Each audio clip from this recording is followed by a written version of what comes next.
Hello বন্ধুরা, সব কেমন আছো? আশা করছি সবাই খুব ভালো আছো। আর আমার একটা নতুন ব্লগে সব বন্ধুদেরকে স্বাগতম জানাই।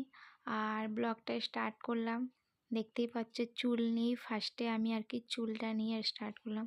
তো একটা বন্ধু কমেন্ট করেছিল আমাকে, যেটা আর কি, তো আমার হেয়ার দেখতে চায়, চুল দেখতে চায়, মানে চুলটা একবার পেছনে করে খুলে একবার আমাকে কমেন্টে আর কি জানিয়েছিল দেখবে। তো কি দেখবে হেয়ার চুলটা আমি জানি না।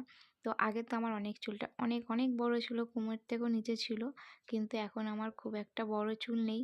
তো জানি না, তবুও যেটা আমাকে কমেন্টে করেছো বন্ধুরা, তো যাই হোক, তো সেটাই আমি আর কি তোমাদেরকে দেখানোর জন্য দেখো। তো যাই হোক, তো তোমরা যেটা কমেন্ট করেছিলে আমাকে বন্ধু, সেই যে তো সেই বন্ধু আর কি বলছি। তো এই যে দেখো চুলটা, তো দেখাচ্ছি। তো খুব একটা আমার এখন বড় চুল নেই, আর আগে ছিল খুবই বড় চুল। আর সেমন কিন্তু কিছু আমি চুলে খুব একটা মাখিও না, শ্যাম্পু নর্মাল শ্যাম্পু করি, কোনো কিছু একদম খুব হেভি দামি শ্যাম্পু ইউজ করি না, খুব নর্মাল শ্যাম্পু ইউজ করি। আর দেখো আমি পুজোর সময় হালকা একটু কালার দিয়েছি, হাইলাইট করেছিলাম আর কি। তো চুলে আমি কোনো দিনই কালার দিইনি, পুজোর সময় প্রথম বছর আর কি হাইলাইট কালারটা আর কি দিয়েছিলাম। তো দেখতেই পাচ্ছ হালকা আমার চুলে কালারও আছে।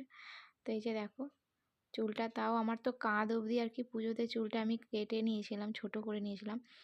আর আমার চুল খুবই তাড়াতাড়ি বড় হয়ে যায়, দেখতেই পাচ্ছ পুজো মানে দুর্গা পুজো সময় কেটেছি, আর এখনই দেখো চুলটা আমার পিঠ থেকে ছাড়িয়ে গেছে। আর 2-3 মাস গেলে হয়তো কোমরের নিচে চলে আসবে চুল আমার আবার।